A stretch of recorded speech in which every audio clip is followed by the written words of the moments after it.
So what is it about dogs that helps people with autism? We've all heard about how therapeutic animals can be there for those of us that are autistic. Do you know there's a whole top 10 list of dogs that you should consider if you are thinking about getting a companion dog, service dog, or therapy dog for yourself or your child who has autism? I'm going to uncover that list for you. So whether you already have a dog and you just want to know if it made the top 10, did you make the list? We'll find out soon enough. We'll know. Or you're just considering getting a dog, this list is for you.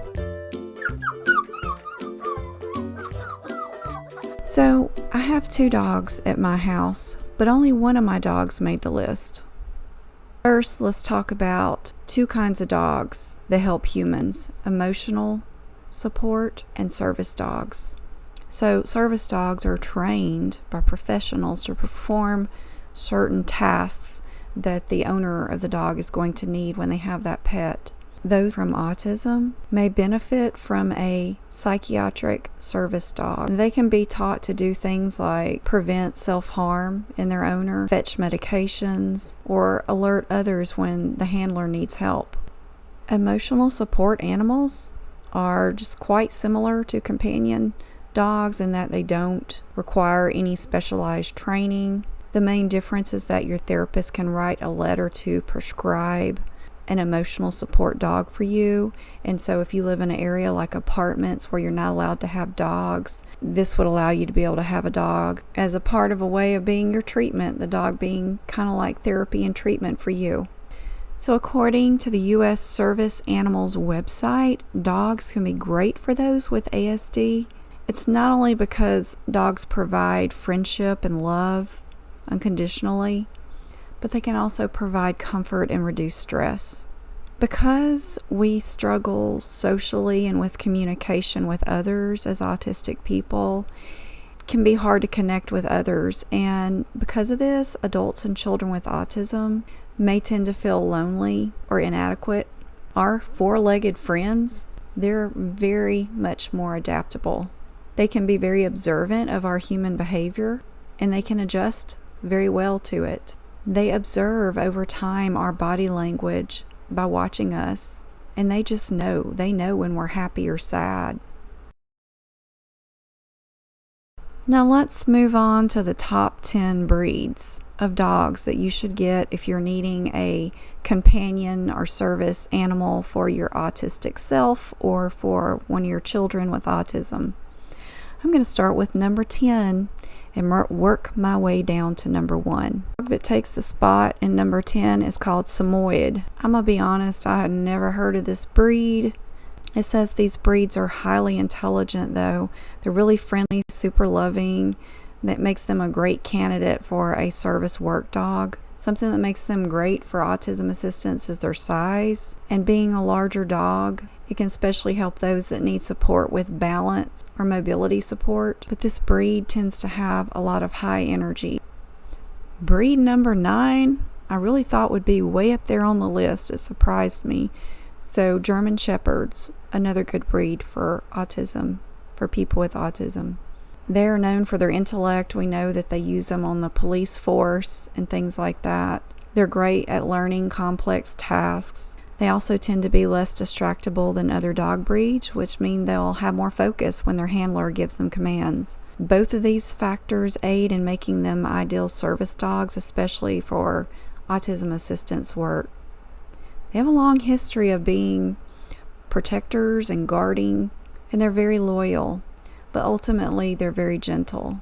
They have a really good disposition, and they tend to be like a chameleon in that they will match their owner's energy. Kind of sounds like an autistic thing, you know, when we match people's gestures and mimic other people, we can be like chameleons too, can't we? Number 8 is a Saint Bernard. If you're looking for a large dog, which tends to be a great option for kids, then a Saint Bernard might be right for your family.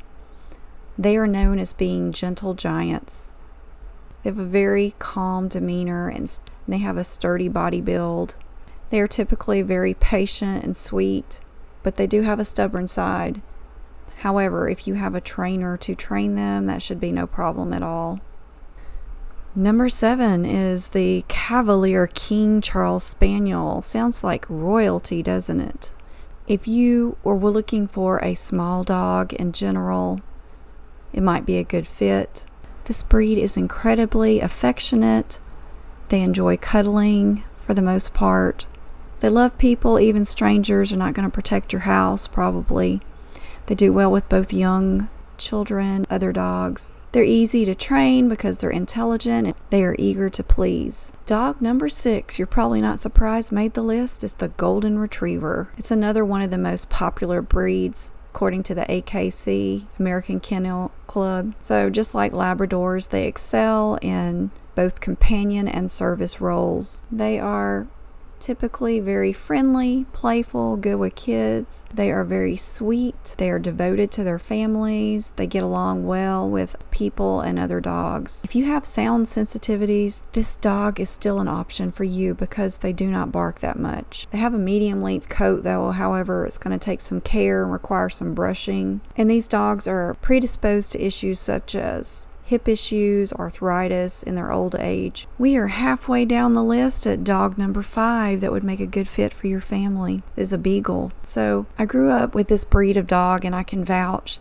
for you that it's a great companion dog. Really enjoyed our Beagles. And if you're looking for a smaller breed, they are a good option for that reason. But they may not be the right choice for every person with autism, even though they do have a lot to offer. They're not typically as affectionate as some of the other dogs on the list, but they are still good companions and they do well with children. They also get along with the other dogs. But due to their history as being hunting dogs, they have a lot of energy that they have to burn off. They can also be a little bit stubborn compared to some other training breeds. They can tend to bark a lot. So why did this dog even make the list?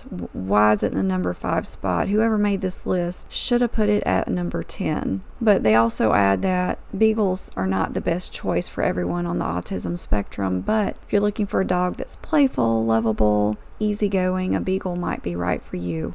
So number 4 is the Bernese Mountain Dog. The Bernese Mountain Dog is another gentle giant. It's great with kids. This breed's quite affectionate with family members, but there's sometimes a tendency for them to bond more deeply with one member of the family than other members. And that's fine if that's who you're getting the dog for, if they bond with that family member. They get along generally well with other dogs, good with strangers. They are a super huggable dog. They tend to be calm, and they're pretty relatively easy to train and very intelligent. They're not obsessive barkers, but the one major flaw they have is that they shed a lot. So dog number 3 is the Newfoundland. If you're looking for a dog for a child with autism, you should consider this breed. These dogs are huge though. They can weigh up to 150 pounds, but they're very much like gentle giants, and they love kids. In fact, the AKC even refers to them as nanny dogs. It says this breed of dog tends to be patient. In addition to being good with kids, they tend to be affectionate towards any family member. They're friendly towards strangers, and they get along well with other dogs. There are a few negatives, however. They shed and drool a lot. The drooling would be an absolute no for me. They're prone to health problems like hip dysplasia, arthritis due to their size. Unfortunately, they also have a short lifespan, which can range from 8 to 10 years. So the dog that came in the number 2 spot is the Poodle. That kind of surprised me, really. I did not expect that, even though I did have a Poodle when my daughter was like 3, 4, 5 years old. We had a Poodle, and it was a good dog. And the Poodle, as you know, some of you know, comes in 3 sizes. You have a miniature size, you have a toy size, and you have a standard size. But for younger children who are not so easy on dogs, you probably want to get a standard Poodle size. They're great for people with autism because they have a very affectionate nature. Not only that, but they love their owners. They like to meet people. Sounds like they're very sociable. Poodles can be great help in social situations, and they'll enjoy taking that spotlight off you, and they'll receive the attention. And no dog is 100% hypoallergenic, but these dogs come close as they barely shed. However, the trade-off is they have to be groomed. And then the other thing is they can be prone to barking. The poodle I had did not bark much, but it says that is something to consider about poodles. So they would not be great for someone who has sensitivities to sound. But if you're looking for a super cool dog that you can make look like this, maybe it is the dog for you. In the number 1 spot, is it any surprise at all that it's the Labrador Retriever? I'm just here to let you know that you made the list. Aren't you excited? Number one dog. It took first place in the American Kennel Club's most popular breeds in 2020. It's no surprise it's a family-oriented dog, perfect for a full body hug, and it will be a loyal best friend. They are very intelligent, very easy to train. They're great in service roles. They don't require any extra care as far as grooming. However, they do shed a lot. I have to vacuum every day because they do shed a lot. But all around, they are wonderful dogs, and just from personally having one, I would highly recommend a Labrador Retriever. I hope it helps in your decision about getting a dog, and it's an important decision. And I just want to reiterate that animals in general are therapeutic. Whether it's your bunny, it's your horse, it's your hermit crab, what are you thinking? Animals are so therapeutic. As humans, we enjoy the companionship we can have with animals. So let's keep the conversation going. Go down there and comment. So thanks for watching this video, and I'll see you in the next one. Bye.